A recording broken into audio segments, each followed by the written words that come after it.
YouTube downloaded chat, so I have to. I might be able to go through Safari and check.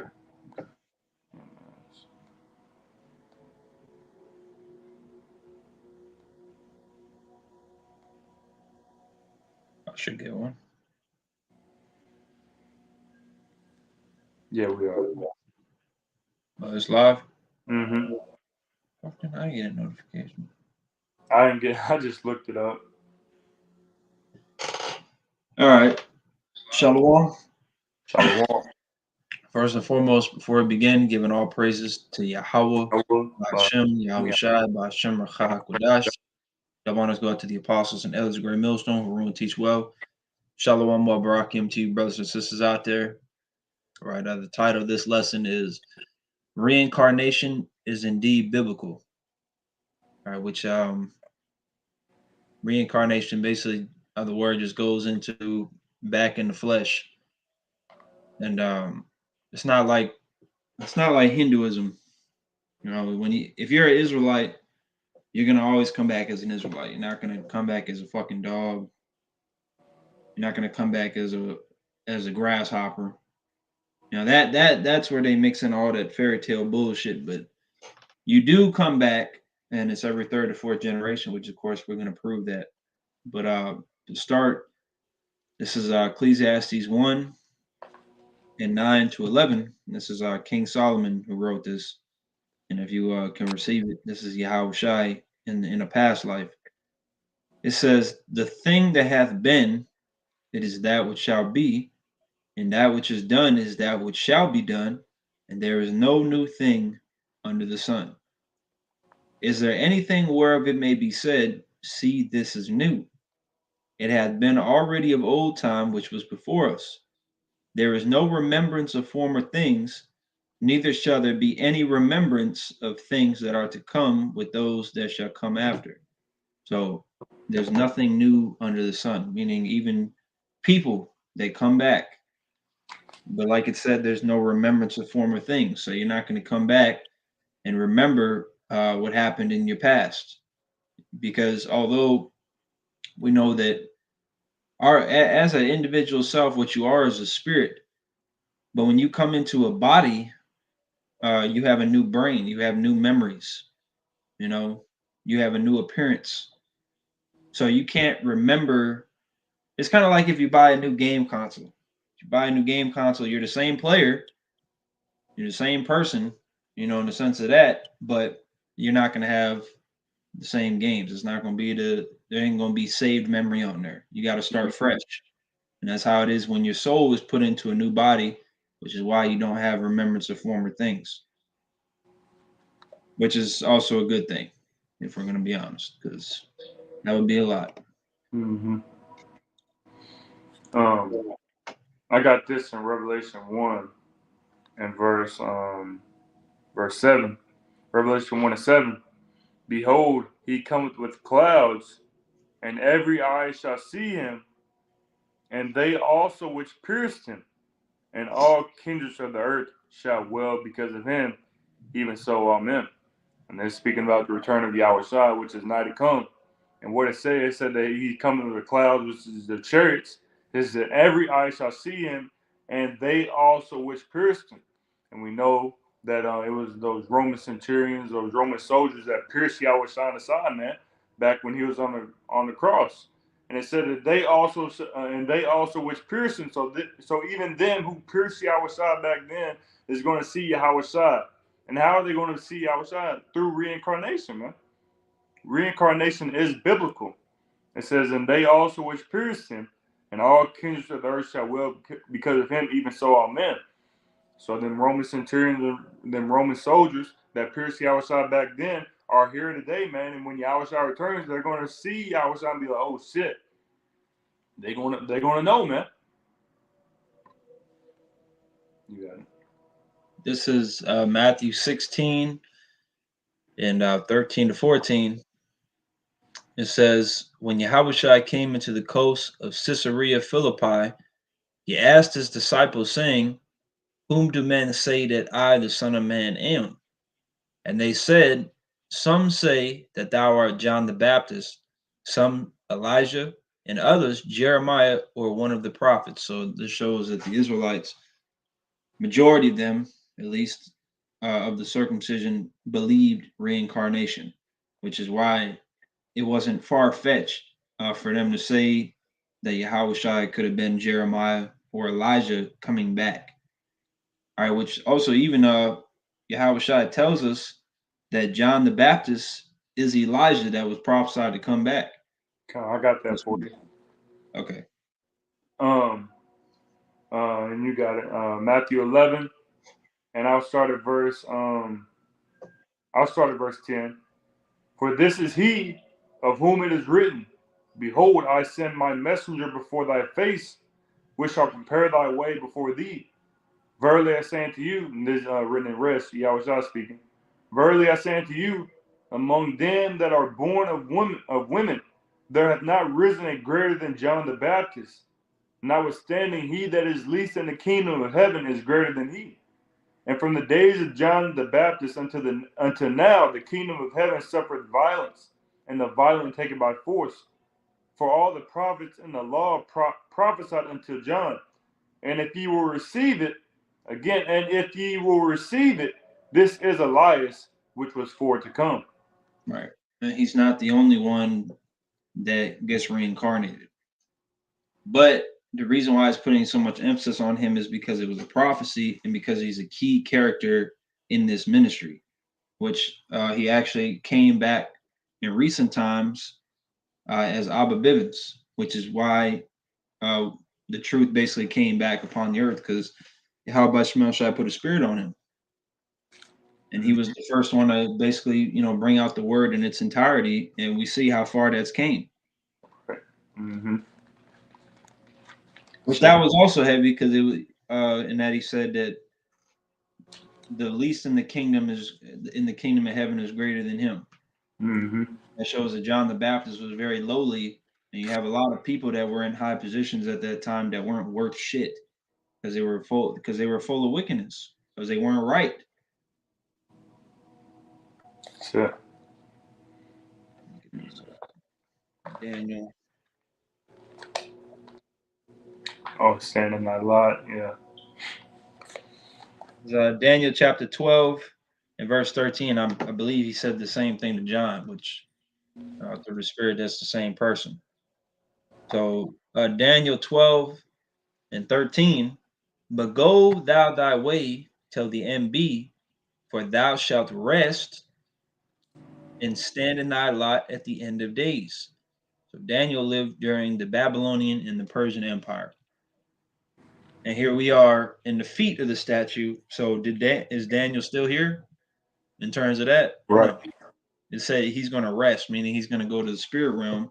Which Mm-hmm. the fact that there's a spirit realm where everybody goes to wait, until they come back onto the earth, shows that Christianity is not real, right? And it shows that reincarnation is a very valid belief because you don't go to heaven or hell forever.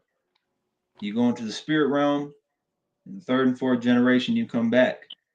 And this is the scriptures say under the sun is where the place of judgment is. Mm-hmm. When you come back, this is where you receive judgment for the things that you did, which is why you might go through certain things in your life, which is why you might be deformed or have certain disabilities, which is why you might have a painful, terrible death out of nowhere.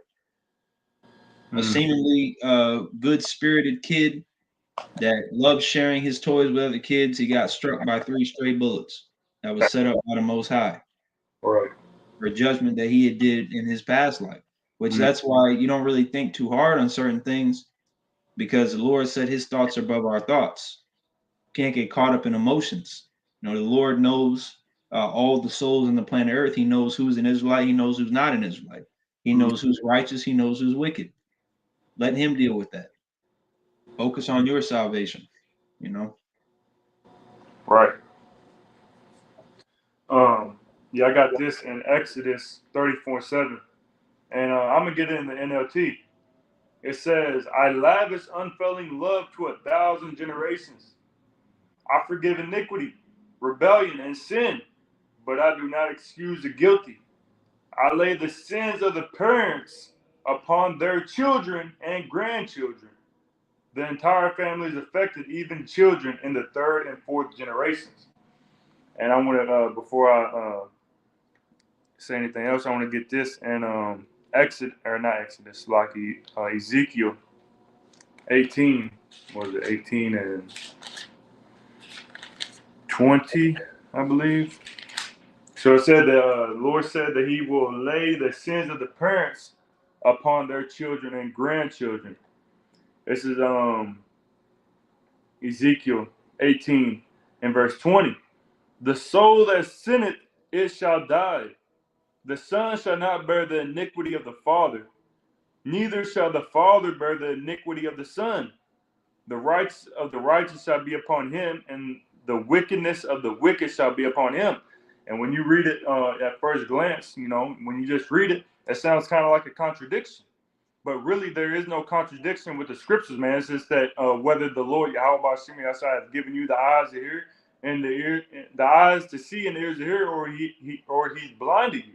And when you go into it, and when you gain the understanding, you grow in the knowledge, man. That's going into when the Lord said that He's going to lay the sins of the parents upon their children and grandchildren, upon the third and fourth generation.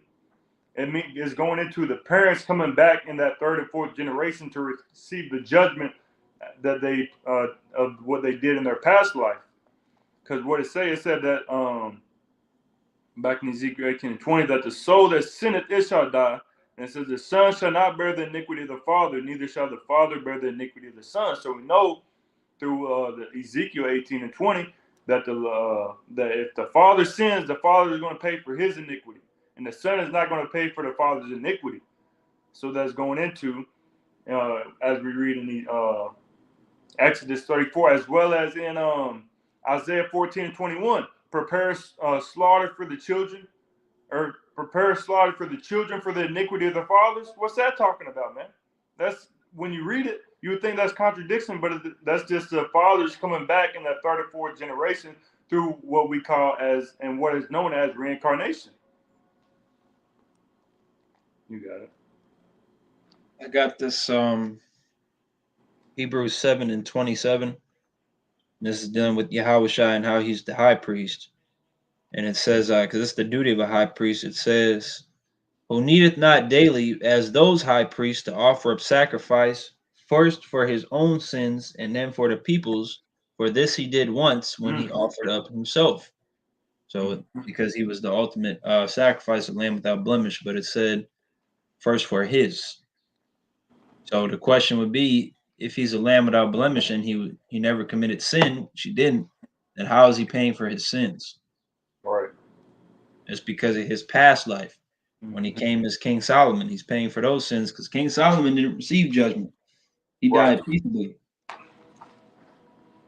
Yep. See, so it's plain. He had Yahushua died for his sins, but ultimately for the nation Israel as well. So that shows that reincarnation is biblical. And then actually, so get this since we're talking about the man himself, Matthew 1 and 1. Mm-hmm. As the book of the generation of Yahushua Hamashiach, the son of David, the son of Abraham. So why did it specifically say those? It didn't say in this particular verse the son of Jesse, or I mean not the son of Jesse, like the son of Joseph, or the son of Jacob, or the son of Adam. No, it said the son of David, which is Solomon, and it said the son of Abraham, which is Isaac, because those were the two incarnations that our Lord had, along with Adam. That's it. This is 2 Samuel 7. Is the Lord talking to King David through I believe what does it say I believe it Nathan, and it says I'm gonna jump down to verse 14. 2 Samuel 7 or I was like 12, 7 and 12. And when the days be fulfilled, and thou shalt sleep with thy fathers, I will set up thy seed after thee, which shall proceed out of thy bowels, and I will establish his kingdom. He shall build an house for my name, and I will establish the throne for his kingdom forever. I will be his father, and he shall be my son. If he commit iniquity, I will chasten him with the rod of men and with the stripes of the children of men.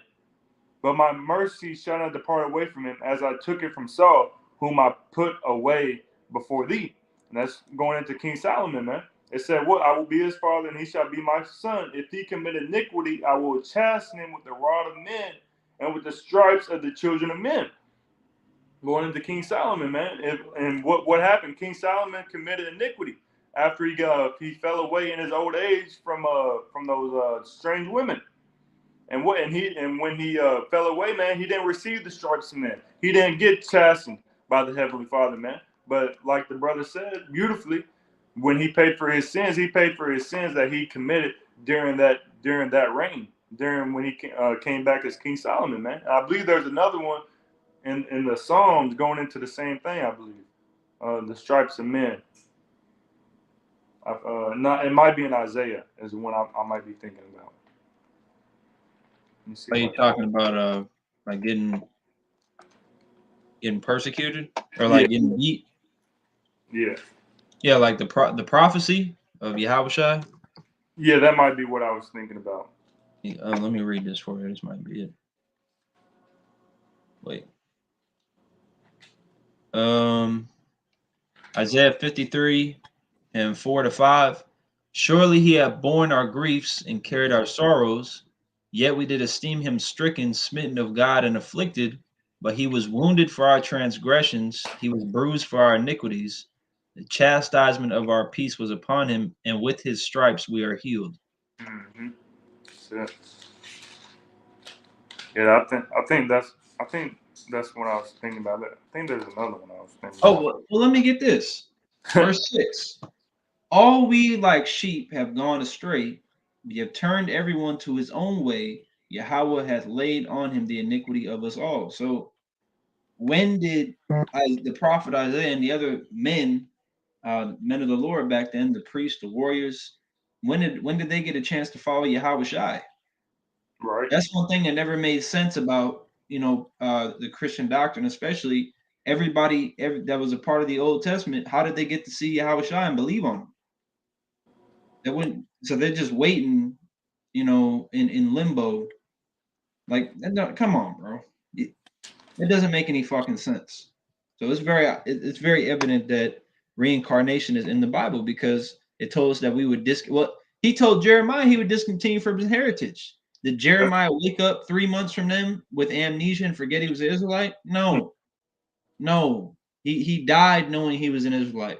It's talking about through the process of reincarnation, there would be a time where he would come and he wouldn't know that he's an Israelite. that's it. Yeah. I'll pour this out in Revelation 10 and verse 11. And he said unto me, "Thou must prophesy again before many peoples and nations and tongues and kings." And John the Revelator, he was sentenced to the island of Patmos to serve a sentence, and he was there until he passed away. Man, through looking up the history, he died there. There's no other records or history of John the Revelator come after serving his time in the and he was old as shit. He was an old man when he was receiving these prophecies and these visions, man. And there's no instance of John the Revelator prophesying um, before many peoples and nations and tongues and kings. There's no instances, man. So the only way that John the Revelator would be able to prophesy again, and then it says prophesy again before these peoples, nations, kings, tongues, is by through the course of reincarnation. And really, when you think about all this, it's Matthew 13:11, because it is given unto you to know the mysteries of the kingdom of heaven, but unto them it is not given.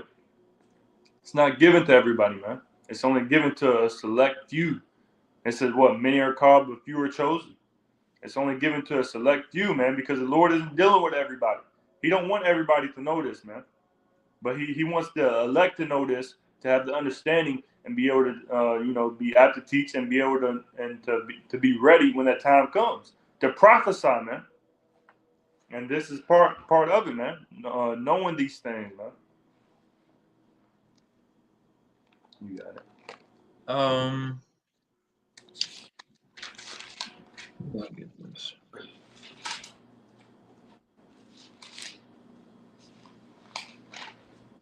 Okay, so this is a good one. Revelations, which I'm getting a couple of these from the site that the elder Uriah had made from Chicago. He's got a tab about reincarnation. Revelations 22:11. He that is unjust, let him be unjust still. And he which is filthy, let him be filthy still. And he that is righteous, let him be righteous still. And he that is holy, let him be holy still. Which just really shows predestination. I was also thinking about getting to connect with this, the Daniel 12:10, how it tells you that many, or so like it tells you that none of the wicked shall understand, but the wise shall understand. So how is that determined? Because according to Christians, anybody can turn their life to so-called Christ and just be good. But it just said he that's unjust, let him continue to be unjust. Because the only ones that are going to actually be cleansed by the washing of the water, washing of the word, is those that followed Yahweh Shai back then. The elect. Mm-hmm. The elect are gonna wake up to this truth and endure in it. Because you got people that they come in but they don't last. It's because they're not part of the elect. It's all about predestination. How would the elect be able to inherit their promise, receive the promise of Abraham, Isaac, and Jacob, be the first fruits if they're not coming back? That would mean all the elect are just dead right now. Right. Yeah. I mean that's crazy. No, that is not. All the men of old are back today, and you see a lot of certain men. They might do the same type of things or have a major role in it. That's because it's the same person. Moses, King David, Peter. That's an example right there. That's all the same person. I believe he was also Jacob, uh, if I'm not mistaken, and Okay. Jerusalem. So he played major roles, and he continues to, and he came back this time and played a major role, King Masha. Yeah. And it's no coincidence that his name is King Masha, Hmm. which Masha means Moses. Mm. So look, bro, incarnation is definitely biblical. Yeah. And we're glad it is, because that's mercy in itself. You get to come back and have another chance to actually do right. Right. It's Yeah. definitely a blessing, man. Instead of just a one hitter quitter, you go in, especially you niggas, you're through then if that was the case. Because you want to live it up and you only live once. They use that as an excuse to fuck off, saying that they only live one time.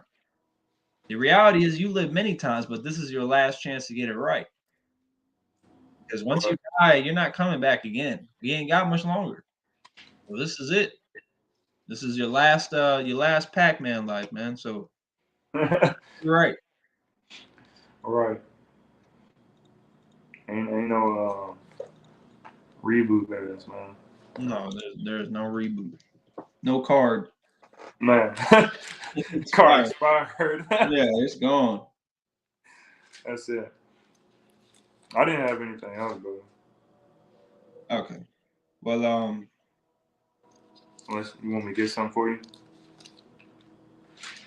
um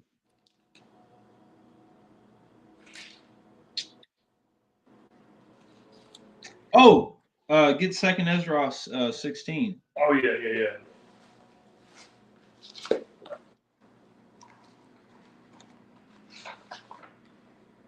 This second Ezra 16, and I'll start up a little bit. I'll start at verse 14. Behold, the plagues are sent and shall not return again until they come upon the earth. The fire is kindled and shall not be put out till it consume the foundation of the earth.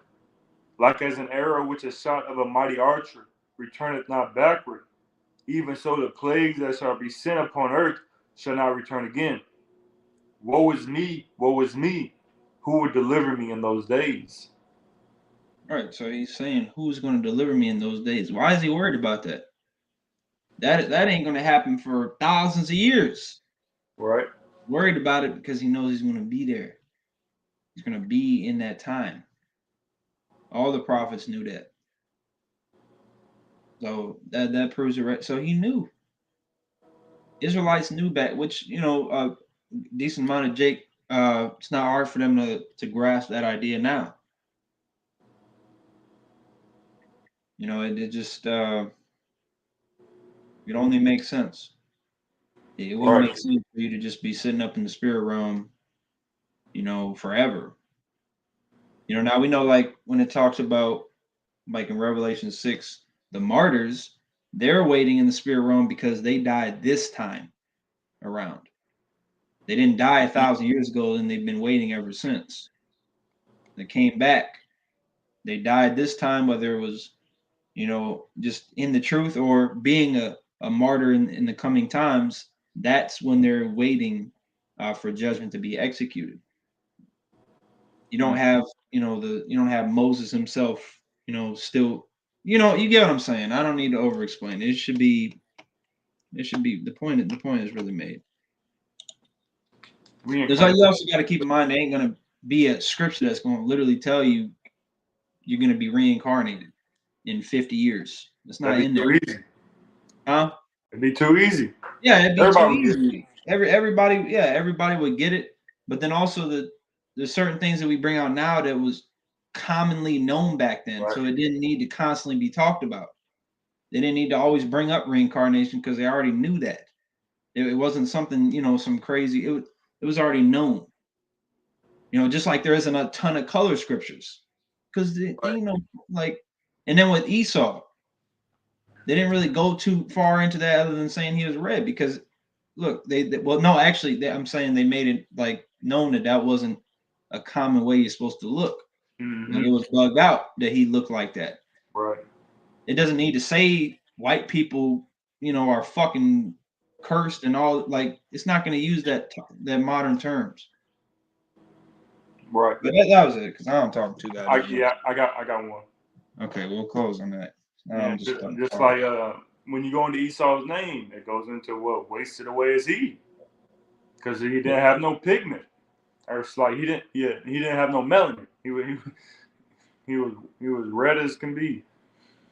This is John 9 and verse 1. And as Yahushua passed by, he saw a man which was blind from his birth.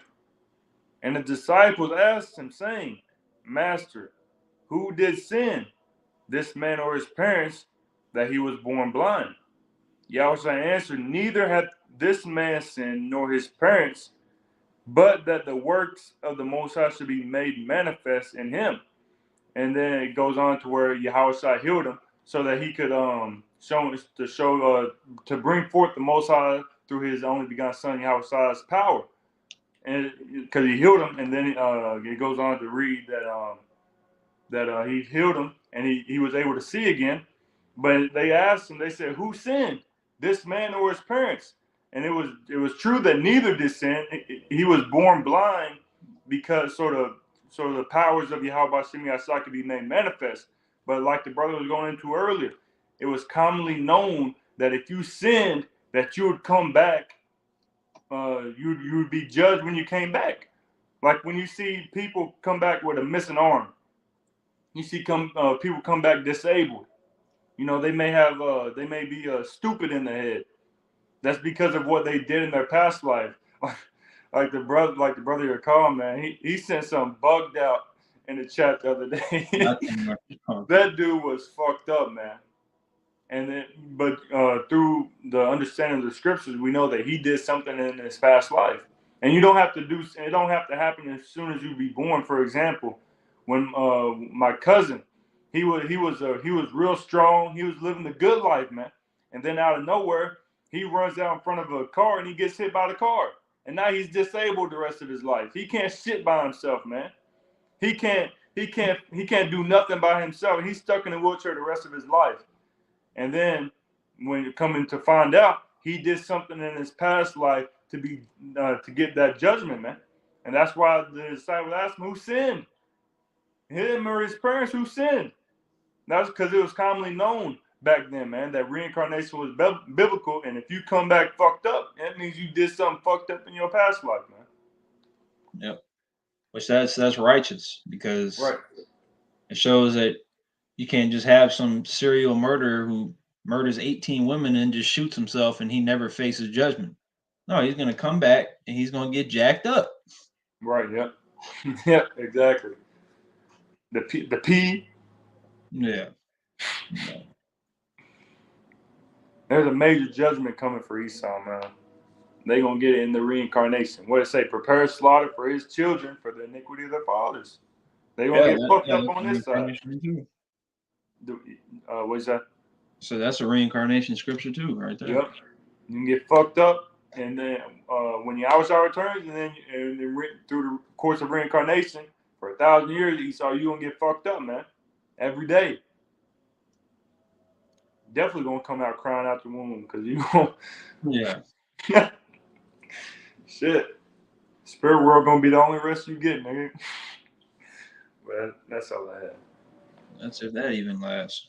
Right. I don't know. But right. Lord willing that this lesson was edifying. Before we get out of here, giving all praise to Yahweh, Ba'ashem Shai, Ba'ashem Rachah Kodash. I want to see apostles and elders, great millstone. Shalom and a Bible ball. Shalom.